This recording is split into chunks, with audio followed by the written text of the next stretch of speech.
Welcome to the Profit Lifestyle for Fitness Entrepreneurs podcast. My name is Scott Carpenter.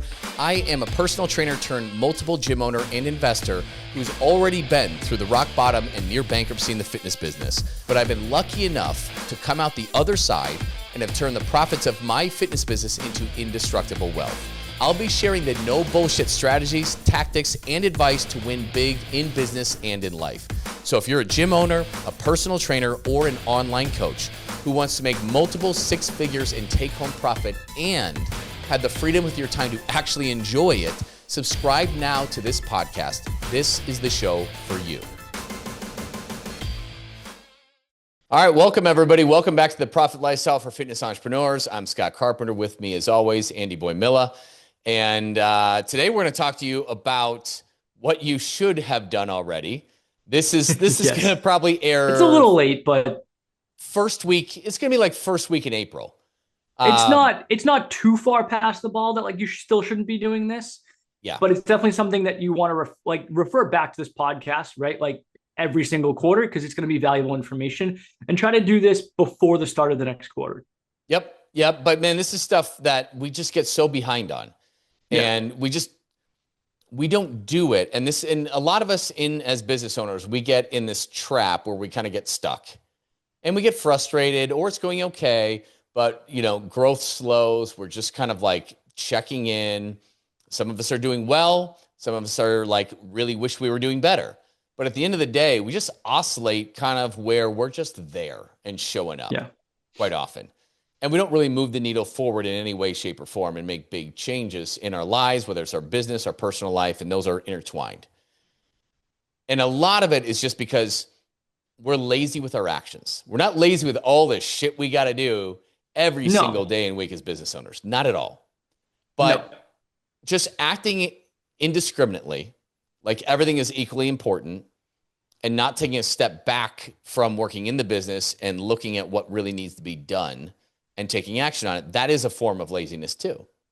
Yeah. And look, I get it. Like as a business owner, as a small business owner, it can be hard, what's the expression, to see the forest through the trees, right? Because that's what's in front of us all day, every day. It's the fires, it's the coaching, it's the client relations, it's the marketing, it's all the little things that you have to do on a daily basis that can be overwhelming.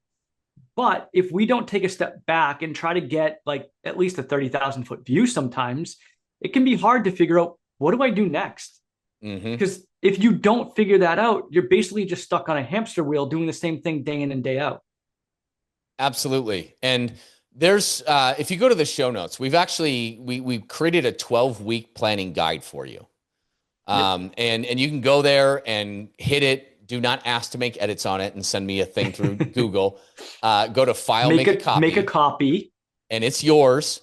So you can go and do this. But we're going to talk about like 12-week year planning.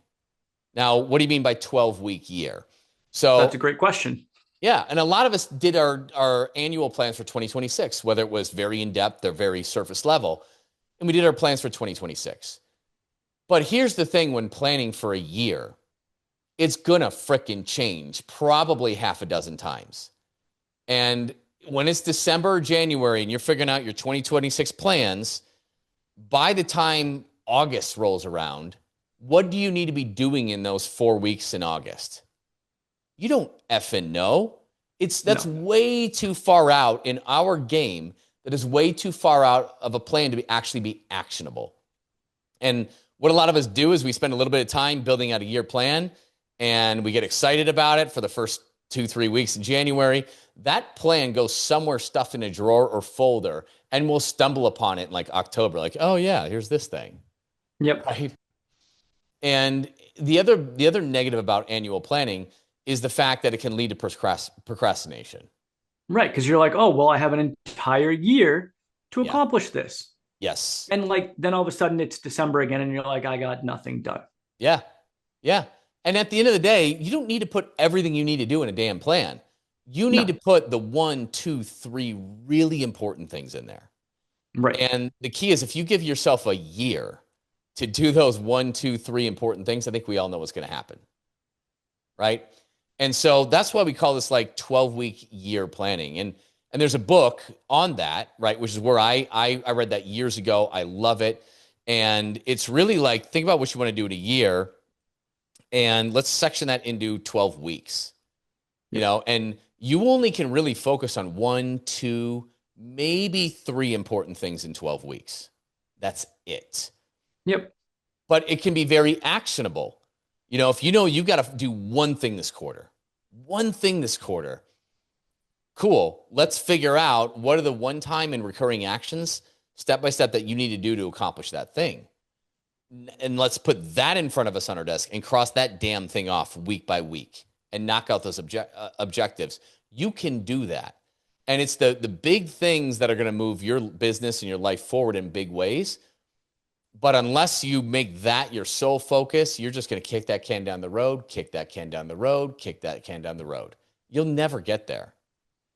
I don't care whether you're trying to increase revenue or you need to hire and buy back your time. Unless you really devote the time, energy, and purpose to it, it's just not going to get done. So, let's talk about this, right? Because I'm sure some people out there listening right now are like, all right, cool. So I get it. I'm going to do a 12-week plan, right? I'm going to do a quarterly plan. Yep. That's the gist of it. But then they're sitting down and going, well, how do I figure out what my 1, 2, and 3 most important things are? Mm-hmm. Right? Because there's so much noise. There's so much static. What are the things that, what are some things that we could do as business owners that we could focus on for 1 or 2 or 3 things that really are going to move the needle forward? What do you think, Scott? I've got my own kind of ideas, but I want to hear yours as well. Yeah, I'm big on really using the data to drive decisions, right? Yep. And that's important because, man, this has come up like 2 or 3 times just recently with the people that we've been working with. They think whatever they think the problem is in their business isn't the real problem when we look at the numbers. So true. Oh my God. And because at the end of the day, if you want to be more profitable, you either got to increase revenue or decrease expenses. And to a certain extent, decreasing expenses, once you're at a reasonable point, you can't, because any good expense will help obviously buy back time so you can increase revenue, whatever it is. It's going to pay for itself if it's a good expense. And you're not going to shrink your way to wealth. It's just literally not going to happen. There's only so much shrinking we can do, right? Like one of our biggest expenses is going to be overhead, right? Like rent, things like that. There's not much you can do to shrink that there. I mean, granted, there are some niche cases here where it's like, hey, you're actually renting a facility that is much larger than what you need for your business model. Let's take a look at other, locations and things like that. That doesn't happen to the majority of small business owners, right? So realistically, there's not much you can shave. Sure, you could shave a subscription here, a subscription there, right? Now that being said, I'd say the most popular one that people can do, Andy, is sometimes, it's not all the time, but sometimes what their prices are relative to what they're paying out. It's like that math you're paying out way too much in labor as a percentage in order to ever be profitable. And that is a big fix. So that's probably the biggest one. Or like you said, hey, you got 5,000 square feet, but you only need 2,500. Right. Right. But you got to wait on that. Maybe you got 2 more years on the lease or something, right? Yep. Yeah. That's such a unique case that isn't necessarily solvable right away. Whereas the staff pay might be a little bit easier to solve, right? I've worked with some gym owners in the past where it's like, hey, they want to bring on a full-time employee, right? But they're like, I can't afford it. I'm like, okay, well, let's take a look at what you're paying the other employees. And they're like, well, I'm paying them. And I was like, you're paying those employees too much. You can bring on a full-time employee, pay them salary, probably end up paying less than what you're paying for part-time employees, and have someone that has a full focus. Why wouldn't you? But unless you sit down and work through those numbers, you're never going to know it. Yeah. And there's a lot of ways to build comp plans, guys. A lot. Oh, yeah. And we actually we did a podcast on comp plans, didn't we? I believe a little while back. Yeah, I believe so. If you guys are interested, go back, search for that one, because I know we've done it. And actually, the next one we're going to be doing is talking about keeping key staff too, which comp plans will probably come up because they always do. Absolutely. But yeah, so there's different ways to skin that cat. Different ways to do it, and everybody's a little bit different. Depends on your model. But then, I mean, most of the work is going to be done on the other side, the income side, right? And to increase that revenue, you either got to get more members, you got to keep them for longer, or on average, they need to pay you more. And that could be through a price increase. That could be by bolting on a high ticket option. That could be by bolting on peptides or GLP programs. That could be by offering different ancillaries. So there's a lot at your disposal there.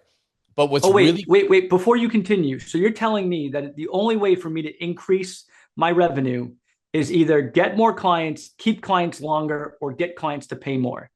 Correct. Doesn't that sound so simple when we say it that way? Yeah, it is.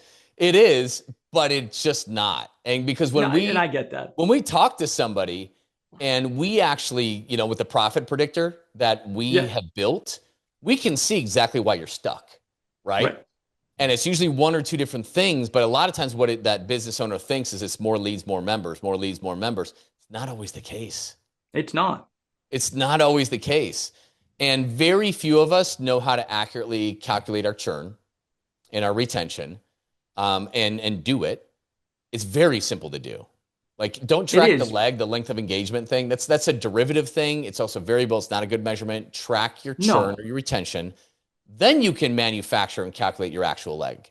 But people try to calculate their leg. It depends on what theory you want to go by. You can't do it accurately that way. Not only that, so I get the concept behind the leg, right? If you understand how long a client is with you, you understand their LTV or lifetime value, right? I get that. And it's important to know because when it comes to marketing, if I'm going to spend $200 to acquire a client, I want to make sure that client is going to be worth that $200, right? And listen, I would hope, and I know all of our gym owners, your LTV is way more than $200, which is good to know. But some of you may not know that. So I understand that. But leg is also like, it's a trailing factor, right? Like it updates, but it updates after the worst of the shit has already gone down, right? And then you try to repair it and it takes months to repair. It takes years to build up your leg. Like it's not something you do overnight. It's very hard to do. So but calculating churn, it's a lagging factor by a month, which isn't nearly as long as a year. And so understanding how many people you lose. Again, we've got gym owners, we've got business owners that come to us and they're like, I need more leads. I need more clients. Okay. And I remember specifically there was one case that we had. They came to us, right? And they were like, I need more leads. And we said, okay, let's take a look at your numbers. And come to find out it was a churn problem because they were losing 25% of their clients every single month. 25%. 25, that is insane, right? Like, do you have any idea how many marketing dollars you need to spend to fill that bucket? And like that machine doesn't stop, right? What I mean by that is like, if you have a leaky bucket where you're trying to fill it with more water, but it's losing 25, like the amount of effort you have to put in is insane. And it's unsustainable. But at the same point, on the opposite end of the spectrum, like sometimes clients come in and they're like, I need more leads. And I'm like, okay, cool. Let's take a look at your ACV, your average client value, right? And this just happened as well, right? They told me, they were like, oh, our ACV is $280. And I was like, oh yeah, like where did that number come from? They're like, well, our average monthly membership is around 280. And I said, okay. So how many members do you have? They told me how many members they had. I said, and how much do you gross every single month? And I said, this is what we gross. And it's an easy calculation, everyone, by the way. Your ACV is simply your gross revenue divided by the number of clients you have. And it turns out that their ACV was like 140. That was shocking because I think we're on that call together, right? I can't remember. Half what they thought they had. And so then our question is like, well, what the hell's going on here? Right. Because if this is your average membership and you are half that on what you're getting, what is going on is because, even though there was a large group, which the advantage of a large group model is recurring revenue, MRR monthly on EFT, boom, boom, boom, boom. That is the magic bullet that group has. Yes. As opposed to like personal training where you might be more session based and this and that and packages. But it was destroying it because, they were competing against the other people in their markets and selling packs of sessions and a BOGO on them all the time. And they were just destroying their businesses together collectively. They were all the same brand. It was a franchise. They were just too close together. But they're all just ruining each other's businesses. And there we go. So like, again, what is, I need more members. I need more leads. I need more members.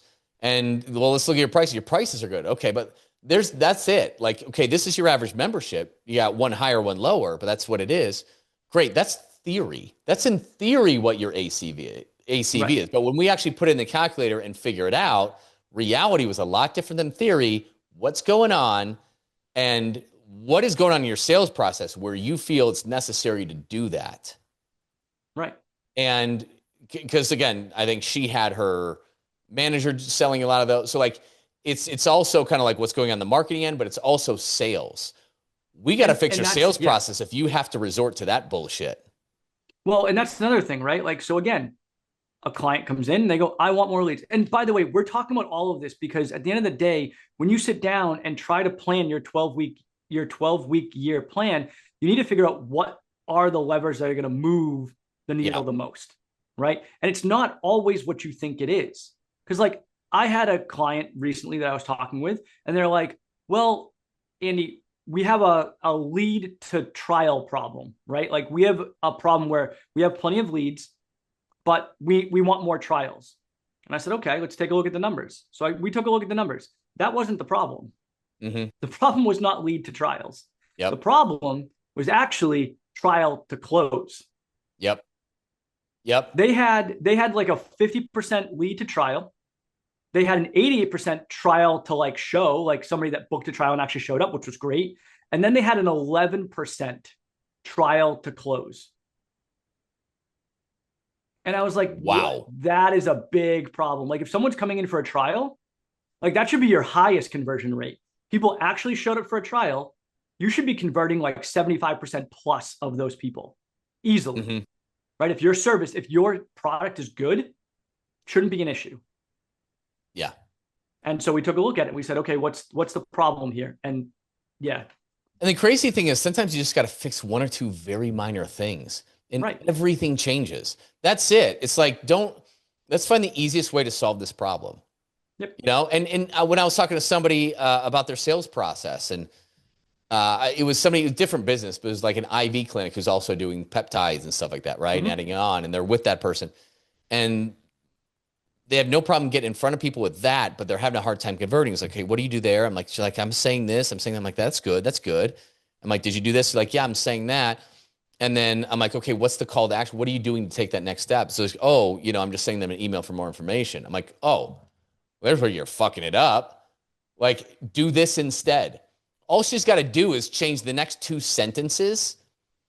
She's going to be generating thousands of dollars a month from it. But we just got to take a look at what you're doing and identify what's broken, what's the bottleneck, and let's fix the bottleneck. Yeah. Because you can have a lot of input coming through, but if that hose is kinked, there's not much coming out the other end. Right. So when it comes back to this 12-year plan, 12-week year, is it 12-week year? Yeah. I always get it wrong because it just doesn't make sense in my brain. I know that's what it's called, but it doesn't make sense. You need to sit down again. Where like if you're listening to this podcast and you're gonna go do it for Q2, you're like a week behind, but that's fine. It's not that far behind. Sit down and say, okay, what are the 3 biggest levers that I need to pull? And here's the deal. If you're sitting there going, I don't know, shoot us a message, right? Yeah. Shoot Scott an email, shoot myself an email. Let's hop on a call. We'll diagnose it, right? Like myself or Scott, we'll hop on a call. We'll ask you a ton of questions about your business, which some of those answers you may not know, which is a red flag to begin with. And then if you don't, it's fine. There's zero judgment. Our goal is to sit here and help you guys figure out what 3 levers to pull, right? Mm-hmm. That way you can create a plan, and we'll even help you create the plan after we figure out what 3 levers it is and figure out what are the 1 to 2 things that you can do that are going to move that needle probably further than it's moved in a long time. Yeah. Yeah. It's guys, and don't be embarrassed if you don't have some of these numbers. Don't be embarrassed if you're not sure what to do. When it's you in your own business, you don't have the same perspective. It's like a relationship issue. Listen, with your own relationship, whether you're married or whatever, you think of one, boyfriend, girlfriend. If somebody's coming to you as a friend and talking to you about the relationship, it's kind of easy to see what's going on and give advice. Right. But when it's you in your own relationship, you don't have the same perspective. And it really helps. I was in a toxic relationship for like almost 2 years and didn't realize it until actually I got out of the relationship. And then I was like, holy crap. Yeah. This this is, and I had friends that tried to tell me, right? But I Yeah. didn't want to listen to them because I was Of like, no, it's course. not really like that. And that's the Yep. thing is like when it's our business, we are emotionally tied to it. Yeah. Right. And sometimes we can't see the bigger picture, and that's okay. We don't expect you to. That's Yeah. part of what our job is, so that we can sit here and say, hey, by the way, third party perspective, like unbiased opinion, this is what I'm seeing. And then if you choose to listen to it, that's your choice. But at the end of the day, that's why we're here, because we just want to help. So, like I said, you want a third party perspective, you want an unbiased opinion, you want a 30,000 foot view from people that have been there, literally been through it. Reach out. I'd love to sit down and diagnose your business. Yeah. It's fun to do that. I love doing it. It really is. Because like when you can just pull out this one thing Yeah. and they're like, oh my God, you're right. And you change that one thing and it gets this huge lift. That's the coolest thing in the world. It's the coolest thing in the world. For us. Yeah. It's fun to do that kind of stuff. It is. And so, here's the other components too, is if you go to the show notes, we'll put our link in there too. So if you want to book a call with one of us and do that, we'll put it in there. So go there. And then also the 12-week planning guide that we're going to have, you can download, make a copy and do it. But one thing that we have you do too is just check in with your vision, right? Just briefly, where do you want to be in 3 years? Personally, professionally, because at the end of the day, we lose sight of that. And it's just like, I need more money, but why? What do you want to be doing? Do you want to free up your time? Right. Do you want to travel more? All that stuff. Like build the life that you want to live. So check in with that, because your business needs to fuel the life you want to live, right? So check in with that and then really nail it down to the 1, 2, or 3 outcomes that you want to achieve. Outcomes. And it doesn't have to be 3. Listen, if it's a kind of a big thing, it could just be 1 that you're focusing on for the entire quarter. And that's okay. So what is a desired outcome? And we have you brainstorm, what are the constraints or obstacles that are holding you back? You don't know how to do this, or you can't hire anybody, or you're having trouble with paid ads, or you've got a big list, but nobody's biting in there. What are the constraints or obstacles that are holding you back? Is it your prices, but you don't know what to do with them, right? It could be any of these things, but think about those. And then the next question to ask yourself is, what can I do to overcome these? And who do I know who can help? You don't have to have all the answers. Just go to somebody who might have the answers. Nobody has all the answers. Book a free call with us. Get some frickin' answers. Okay?